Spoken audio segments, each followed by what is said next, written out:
I know. I didn't see that.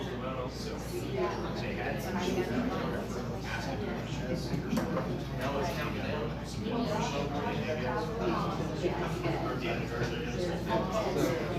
the end of those pictures. Yes, it's next Thursday at 10:30. Yeah. Next Thursday at 10:30.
Based on the clock, go back to room 10:30, we'll call this special city council meeting to order on May 7th, 2026. Dennis, would you please call the roll? Counselor Jackson. Here. Counselor Burnett. Here. Vice Mayor Stuckey. Here. Mayor Spoon. Here. Counselor Worrell. Here. Counselor Burge. Here. Counselor Jackson. Thank you. Sorry, Counselor Wilson. We have two agenda items today, so we're going to deal with only those two items. Neither item requires a vote. This hearing is being held as required by law and has been advertised in the Tulsa World and posted, and several have requested copies of the notice, and those copies have been provided. A committee to review the proposal has already met 3 different times, and that committee has recommended approval of a project plan that we will be reviewing. State law provides that the first public hearing shall be for information and question purposes only, with persons being given the opportunity to be heard at the second public hearing before any votes are taken. That second public hearing is scheduled for next Friday, May the 15th at 10:30 in the morning. For today, under agenda item number 3, we will first hear a short presentation from Missy Westfall, who represents the city in completing the TID. And then representatives from Google are here to answer questions that we may have of it. We have question forms in the back of the room for anyone who wants to submit those to the city clerk, and we'll try to get to as many of those as possible. The questions need to be limited to the project plan and the tax increment district. With here representing Google today, we have Scott, we have Tim, and we have JT. JT, well, I think all these guys have been here before. JT is the site manager at the Google plant in Pryor, and unofficially, he actually oversees 4 states for Google. Yeah, don't tell me. Anyway, he's a pretty busy guy. So, first item is regarding the proposed project Spring Economic Development Project Plan and supporting and sending to the purpose of providing information and to answer questions about the project plan. And we have Missy Westfall with Billborn and Whiteman will provide an overview of the proposed project. If you would read, Missy. Thank you. Good morning. For this first public hearing, the purpose is that we give enough information so that hopefully you hear new information you haven't been entered into public record yet, and so that at the next meeting, the public will be able to give meaningful comments with this last piece of the puzzle. The incentive agreement is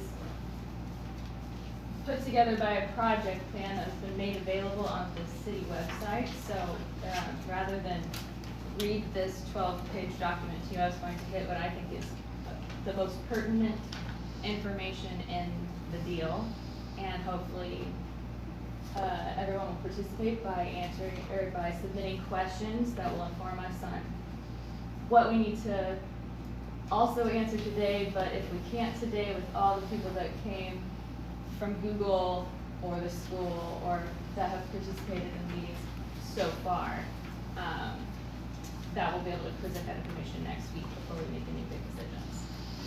Now, to get started, from the beginning in the project plan, we start with what makes the land itself eligible for the tools of the Act.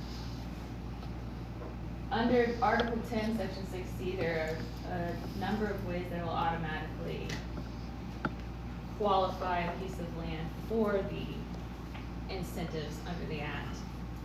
In this case, the state has designated all of Osage County as an enterprise zone, which automatically qualifies it. The State Department of Commerce has sent us a letter confirming that this qualifies as an enterprise zone and thus qualifies for the use of the Act. Sand Springs has had a TIF district, maybe one or two. Three. So I would also like to point out that this is not an increment district. This is an incentive district. And this particular incentive district is to aid in incentivizing a data center to come and build here. At this point, at least one is anticipated, and we have a framework for an additional 2 under this plan. This also is structured with pilot payments, which stands for payment in lieu of taxes. The chief difference, aside from the increment versus incentive, is that each participating taxing jurisdiction is involved in the negotiation and must have their own agreement that approves the incentive. So, of the participating taxing jurisdictions in this agreement, which is the city, public school, and the tech school, the schools are receiving a pilot because they get the lion's share of ad valorem. And the city is getting a 2% franchise tax on all the energy used at the data center. So if you would look at, and can we pull the project plan up for everyone, or is, okay. I think it's page 8. You see the structure of what has already been negotiated by the various taxing entities. Of the pilot. The chart or this? Yes, the chart. This pilot, which is a fixed payment that will last through the entire abatement period, which in this case is 100% ad valorem abatement just for the participating taxing entities that I just named, for 25 years. The initial amount of it is based on what square footage they end up building on the data centers themselves. Then after this base amount, each year it increases by 2%. Then the participating taxing jurisdictions, which is the next chart down, will take a prorated amount of what they, based on what they normally get on their particular millage rate, which you can see school districts get the lion's share of ad valorem. So the benefit of this bargain will be for the school district. You'll also see Sand Springs isn't taking one because their millage on ad valorem is de minimis compared to what is more motivating for them is to get that 2% franchise tax, which under the current agreements and negotiations is not capped. The next thing I'd like to point out is 1 or 2 pages below that. You'll see, I think it's up. Right there. Right there. This is a chart that explains the public revenue that could accrue if this sort of project is not done. But for the incentives, the applicant, Google has made it clear that they would not build this here because they could build them anywhere. They look at what deal they could get over the entire nation. And state by state, we all do our taxes differently. Here we do quite a bit of property tax on personal property, which is not necessarily something that happens in every state. So in order to get a competitive pilot program or really just a fixed amount that has utility for both parties to know ahead of time, we've looked at what a similar size taxing entity or taxpayer would pay on a building of a similar size. So you could see the per square footage of taxes paid on what is Phillips 66, Osage Wind LLC, Tulsa Fintu. Those are very large taxpayers in Sand Springs proper, or is it Jones? In the county. You can see that right now, the anticipated pilot payments would be $5 a square foot or $4.57 a square foot under this analysis. At least for the first one, I believe you're going to do closer to the 700,000 square feet, or we don't know at this point? No, that's correct, yeah. The Okay. larger building. Anticipated for the first one, it's going to cost at least $1 billion. Why doesn't it say $1 billion on there? Well, these sorts of things are very expensive to set up front. So we don't look at what might result in the assessed value at the end, because the sorts of infrastructure and really expensive parts that go into it, you see $1 billion, that's not gonna be what it will be assessed for and thus taxed on. But we didn't want to guess on what that might be because it varies from state to state, county to county, assessor to assessor, on how we end up getting the market value and thus taxable value. Instead of guessing for that, what we do know is what we're already charging and what we will get through the pilot payment. So this is the analysis that went into the negotiation. And the financial impact on the taxing jurisdictions looked at this pilot payment as negotiated versus not getting anything there at all, or getting something similar to maybe one of the higher taxes that we have right now. On impacts on business activities, they anticipate 50 quality jobs permanently, and more so for the construction jobs and other temporary jobs that will be on at the campus at any given time. If you have any questions that would inform us on what else you'd like to know about this development agreement, I'd like to invite you to fill out the forms so we could answer them now. But if the council has any questions, we're all available to take them, and I'd like to start at this point. Okay, does the council have any questions? Okay, do we have questions from the public?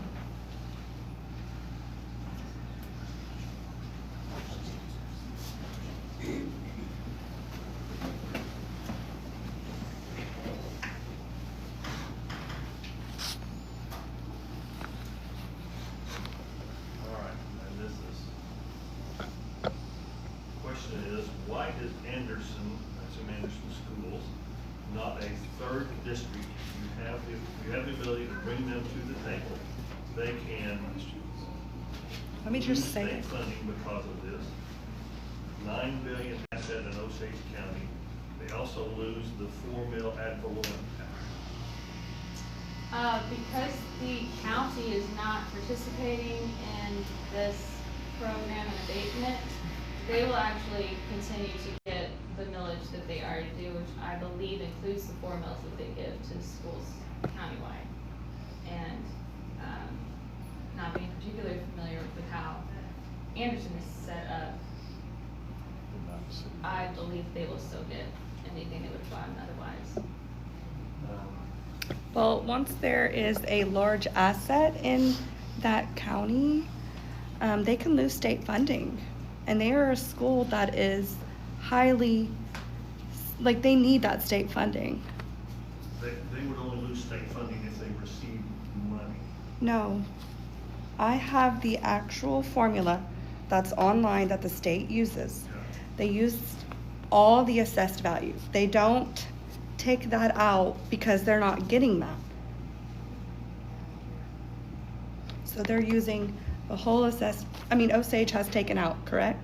They've decided that they're not doing Osage the, not doing an abatement, therefore they're going to get the full value of the new value on the land. So since they're not participating, they get what they would get. They're not doing an abatement, so therefore they're not part of the TIF.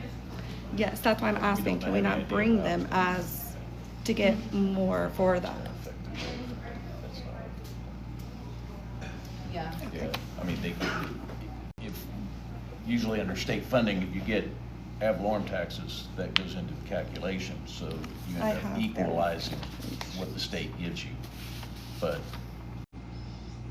the Anderson schools are not in the city limits, the city of Sand Springs, so.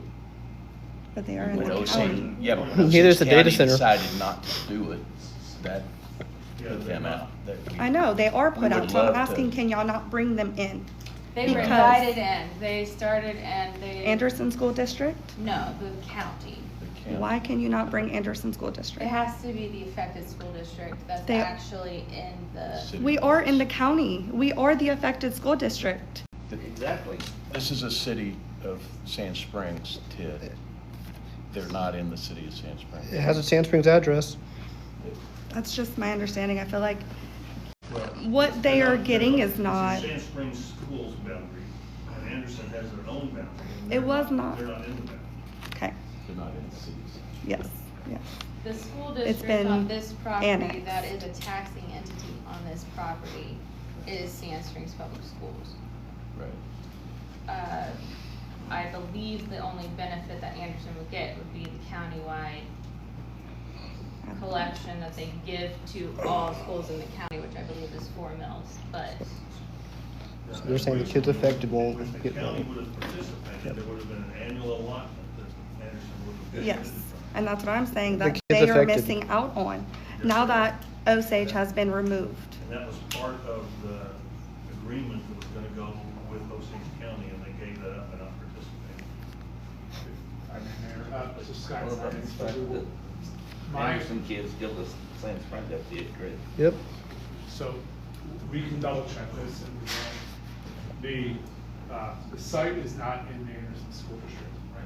We're aware of situations where under state law, if a property is in a school district and the school district gets additional revenues, let's say it gets, $1 of additional revenues, the state may take away 80 cents or 90 cents or whatever the case may be. I'm not aware of any situations under state law where a school district just has money taken away, where it's not getting a greater amount to keep. So again, this isn't in the Anderson School District. There may have been some confusion because when we did speak with the county, one of the commissioners indicated the Anderson School District was important to him and noted that we're not in the Anderson School District, and was hoping the Anderson School District would benefit. The company has committed to make a voluntary $100,000 payment. Again, it's not in the Anderson School District. Anderson School District shouldn't be positively or negatively impacted by tax revenue or pilots or anything being taken away. But we understood that that's important, so we're making a $100,000 contribution to that school district. Which is less than they would get. Well, so it's the $4 million a year that Sand Springs is I might getting. comment too, that the part of this that goes to Sand Springs schools is also not counted against them with formula, so they won't have money taken away just because they get money from these two. So it'll be a total, it'll be a significant benefit for Sand Springs schools. What about the point that this gentleman just made, that children who graduate out of Anderson School actually go to Sand Springs? They are That's the dependent whole upon point. Sand Springs, Yeah, so they will then should you benefit guys, When they come to Sand Springs, right now, I actually spent 20 years on Sand Springs School Board. And right now, Sand Springs carries the burden of those schools because they don't get any ad valorem tax for those kids, even though they come to Sand Springs School. They do get per diem that students get, but they carry a little bit of a burden. But they benefit when they come to Sand Springs. They'll still get their per student allocation from the So state. they won't benefit till you know, Plus, high school. this is an unrestricted pilot payment that will benefit the school. That should be a huge boon to them because they can use it on expenses and things that are not as easy to come by in a school funding situation. but Anderson will get that opportunity. Okay, so here is another question. It says, how can Osage County proceed with collecting their portion of ad valorem taxes while the project plan still states the TID will be 100% exempt? 100% exempt on the participating taxing jurisdictions. That was my question. Can I elaborate on that a little bit? It's a little bit. And speak up. And your name is? I'm Kyle Schmidt.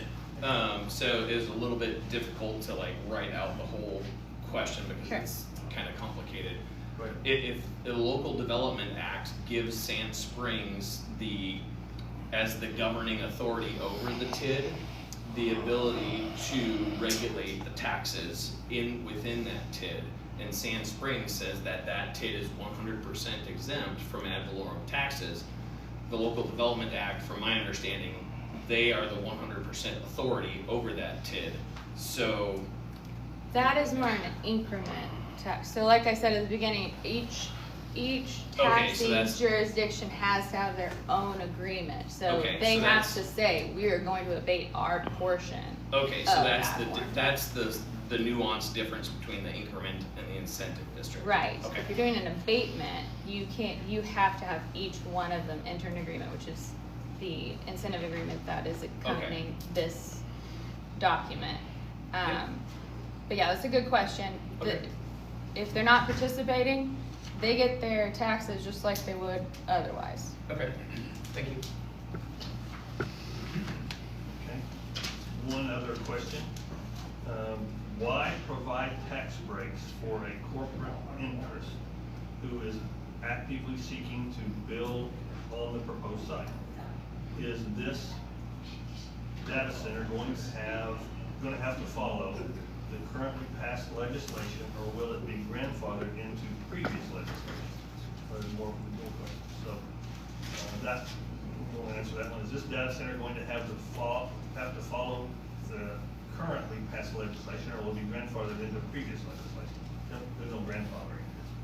No, I would have to know the particular legislation we're referring to. If it's the way that the prior one worked before, that's gone.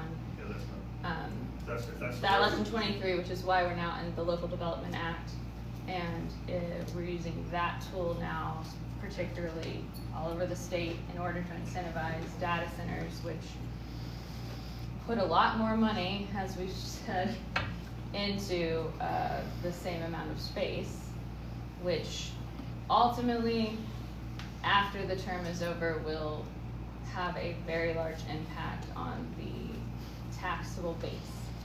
Legislation that they passed today, or the next week, it does not take effect till November unless there is an emergency clause. So everything that the legislation, two bills that the legislation is dealing with right now on tax increments, won't be taking effect till November unless there is, and neither one of the bills that's on the governor's desk, neither one of them have emergency clause on it. So I think we can pretty confidently say it will go under whatever legislation is in effect at this time. Yes. State will have. Okay, now here's your one. Do you know how the cost increase will affect the Sand Springs citizens compared to potential benefits? This is- Meaning the increase services, a demand on This services, is or? from Kenneth Yes. Levens. What did you mean by cost increase? We've seen over, across the country where the increase on power usage has increased the cost to the citizens. And having 13,000 citizens that are customers of Sand Springs, just those 13,000. If you see the increase from like 16 to 30%, which is on the low end, some have been up to like 200% increases on power, on electric bills. That over the 25 years where you might be getting $100 million, which is gonna be less due to inflation. The cost on the citizens, on the people paying for their electricity is gonna be over $180 million. So you're making the assumption that electric bills will go up? And it's been so- shown across the nation. That's what you're talking about, the cost. Electric bills go up, yes. Cost, okay. Well, that's a question probably for the Google guys. I think the potential benefit we understand. The cost increase, we also understand that will totally be paid for by the end user. Yes, the mayor, council members, and citizen, I want to respect, the statute and limiting things to the project plan, but I'll give a brief answer. I'm also not an electric expert. I do know Google signed, the ratepayer protection pledge that President Trump asked, major tech companies to sign. It's going to be paying for all the infrastructure built out here. And it's dedicated, and it's look, President Trump in the eye and signed something saying that it's gonna take steps to make sure that its projects do not increase electric costs for people. And again, I'm not an energy expert, but I know it signed that pledge, and I know it means it, because, it's a pretty, compelling person to make a commitment to. So the simple supply and demand, increased demand. I think if you look at the last 30 years, electricity's gone up, but nothing does. So that's just the cost of making it. Inflation is a big issue also in this country. Inflation is a big issue also in this country. Yeah, I can add just a bit more. I'm JT. This is JT. So large stable loads actually drive down prices because they maintain pricing power for the utility. And so, we just signed an agreement with OG&E. There's a press release for three other campuses. And in there, we've committed to pay for 100% of the generation, 100% of the transmission. And we'll be a large stable baseload customer for that company. If we don't, and we have actually had minimum requirements. If we don't use all the power we're buying, we're still paying.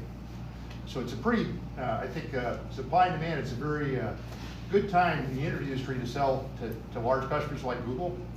And I would encourage you to take a look at that press release from OG&E that happened on Thursday of last week. They had a nice video. So I'd say, there's a lot of factors that affect energy prices.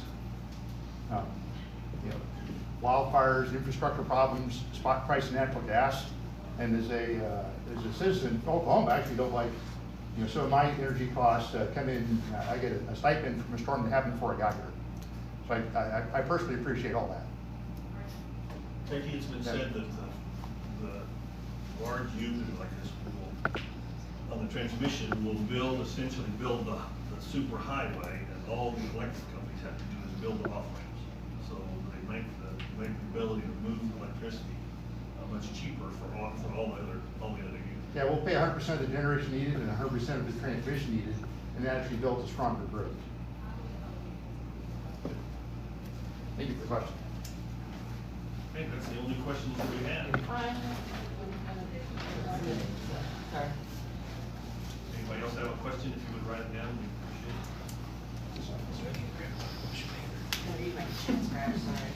it. I know, me too, that's why.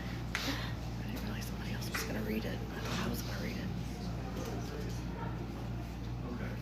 Why was 25 years of vacant period chosen instead of a shorter term with periodic review points, such as 5-year renewals tied to measurable economic performance and community impact? Why 25 years versus 5-year review points?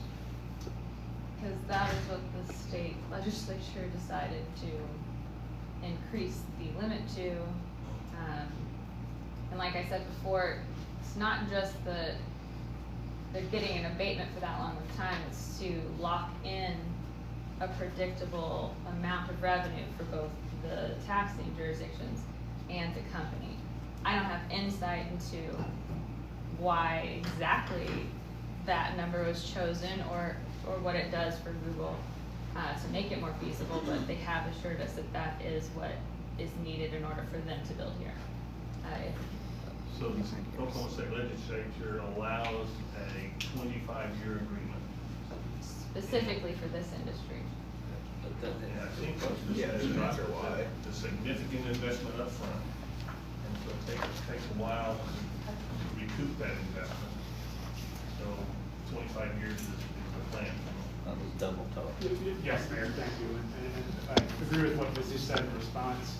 And, yes, the 25 years is important to the company and I think important to the communities to have that predictable, tax, structure, and the pilot structure, and the budgeting structure as well. And it's a huge investment the company wants to make, and it wants to make sure that that Sand Springs is on a level playing field with other communities. I believe all the other deals in the state, since the law changed, have been for 25 years. Last, I believe it was August, Google announced that there was been $9 billion in Oklahoma. This is part of it, right?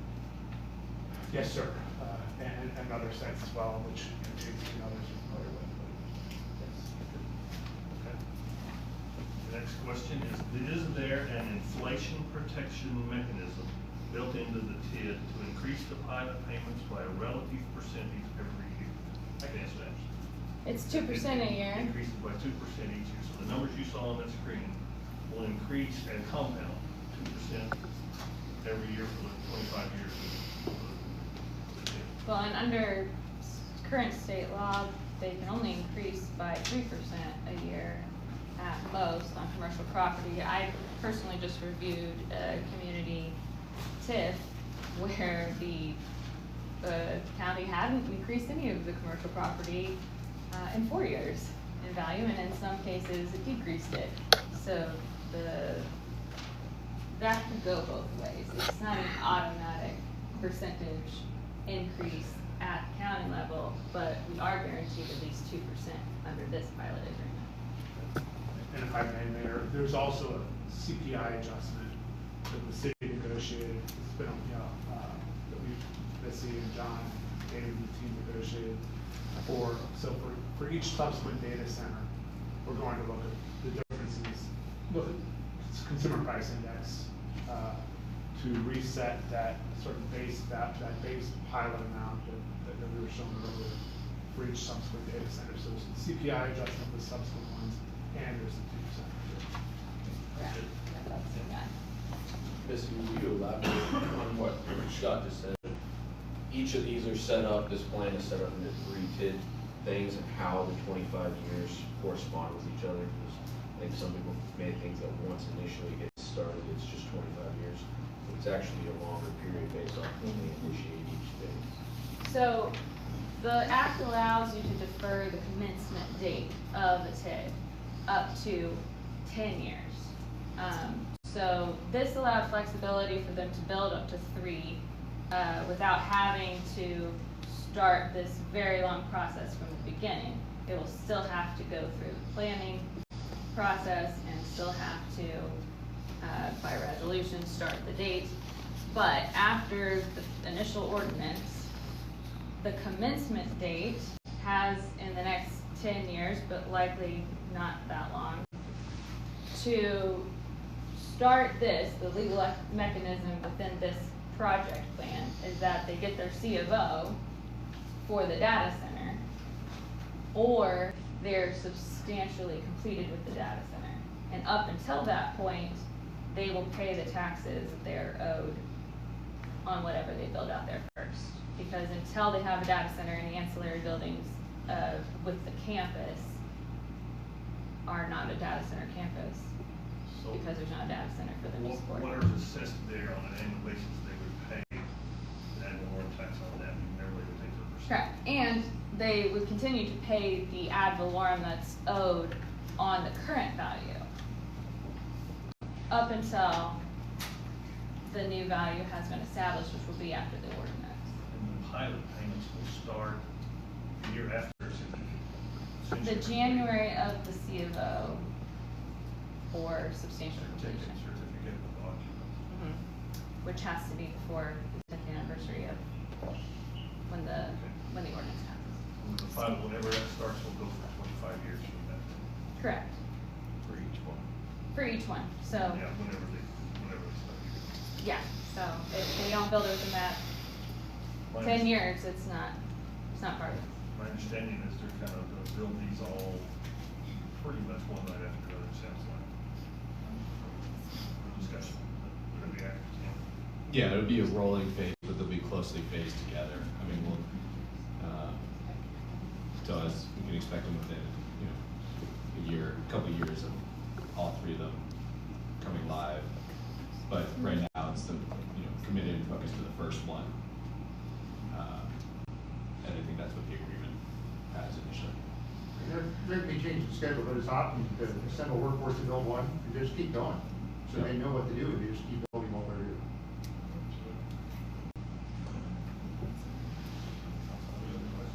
Any other questions from the audience? See Heather writing. I'm fervently writing my chicken scratch. It'd be easier just to say it out loud. I'm, two questions. I want to make sure I heard correctly what you just said. So, with the tax abatement, it's the 25 years, and because of the deferred time, it could be 10 years. So we're talking about potentially 35 years deferred, is what I'm hearing. No, so the abatement can only be 25 years, but it could start up to 10 years from now. So anything they build in the next 10 years, it's not part of a data center, because the statute's super specific on what a data center is. They'll just not get an abatement until it's built. Then at that point, 25 years starts. And I understand there's multiple, say that there's multiple structures on one data center area. Yes. There usually often is. So there's multiple structures in there, and they're building the first, and it's going, but there's still other parts of it that need to be completed, because it's, it's multiple buildings. Until they get finished with the last structure, then that's when the clock technically starts, is what I'm hearing. No, so whatever, it's not the last structure, so the data center is under a code that they named in the statute at 5128 something of the NAICS.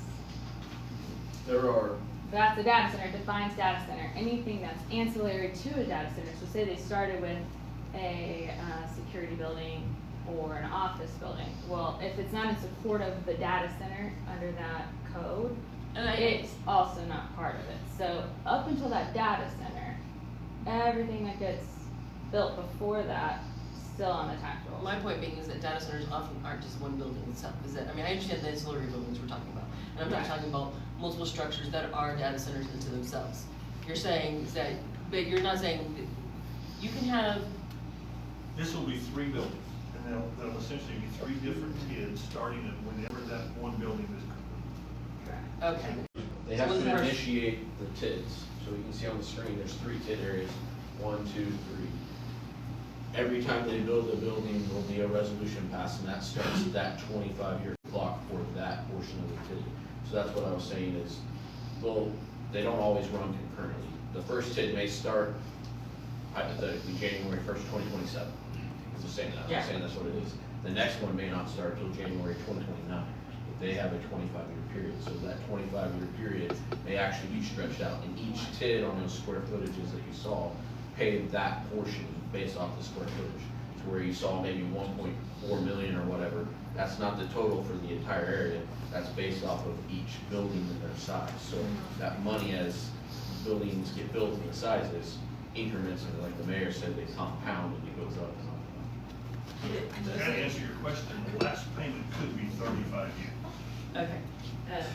That was my most recent question. The question that I was really wanting to ask, and that we said that basically you're saying that 25-year abatement was needed to essentially build. It was like the investment that they put in there.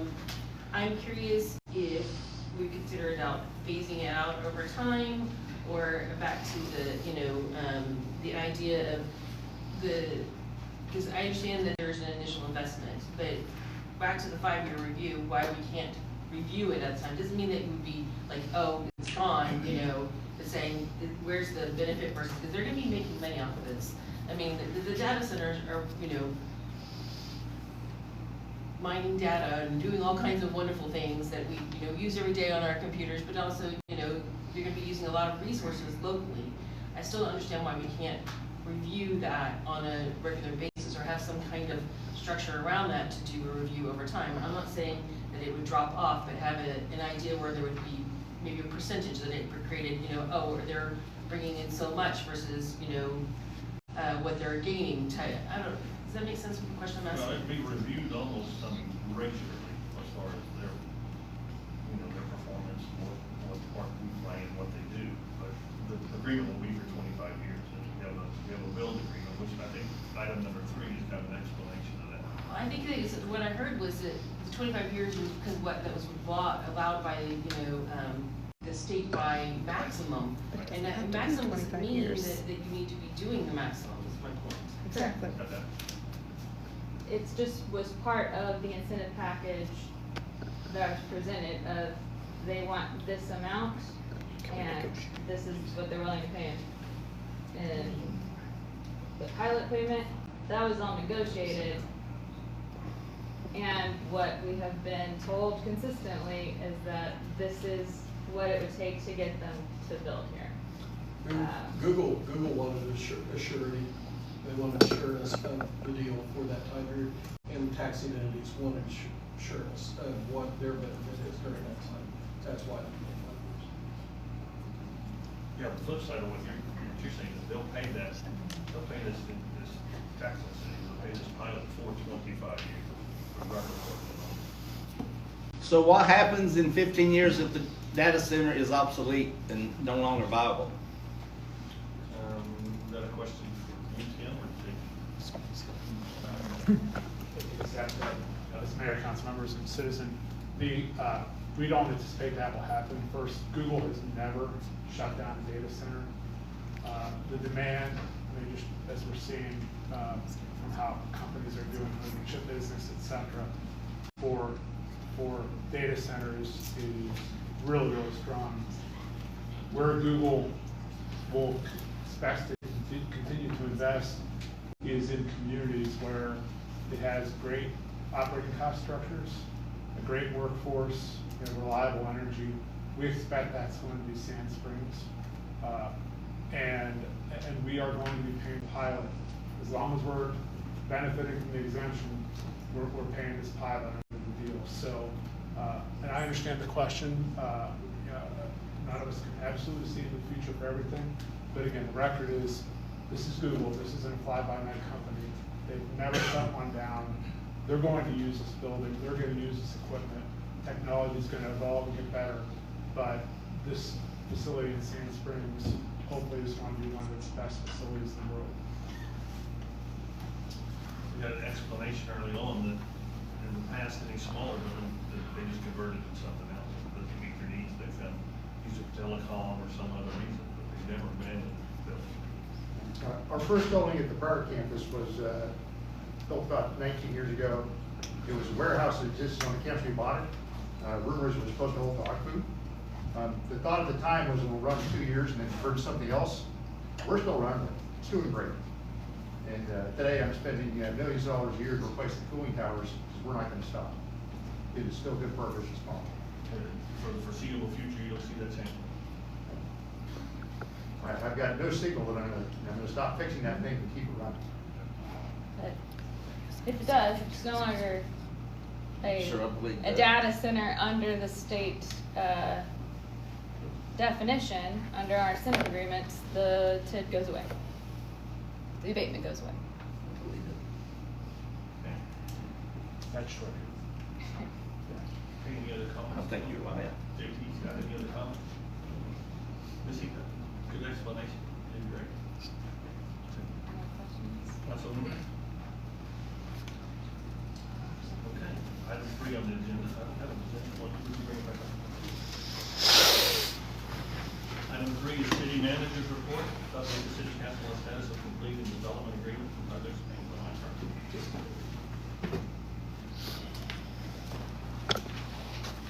Mayor, we are still in negotiations on the development agreement.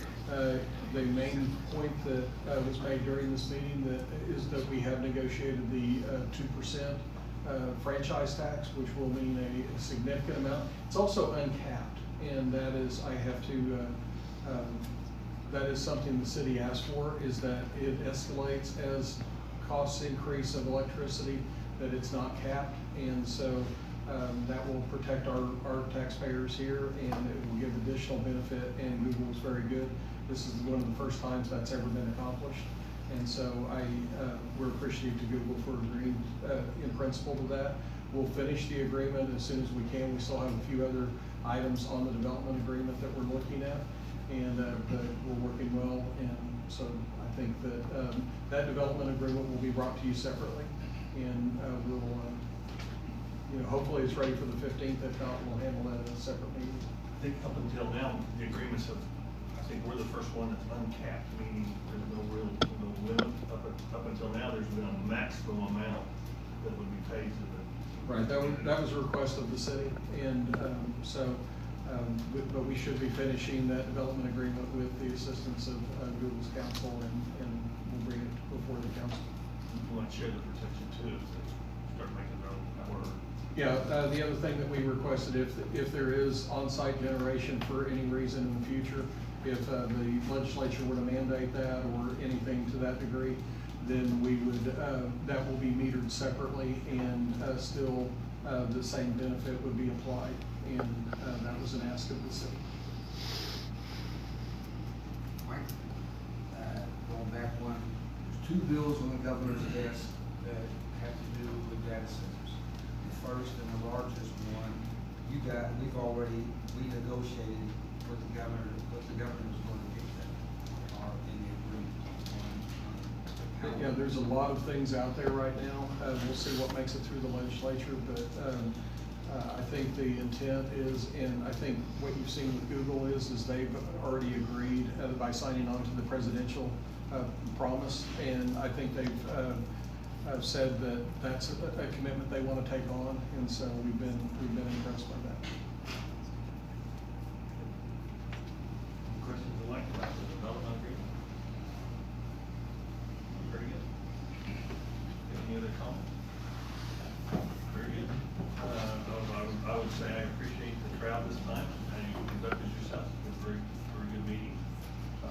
Next week on Friday, 10:30, we will have comments. So we'll do the presentation again, and then we'll have comments from the public.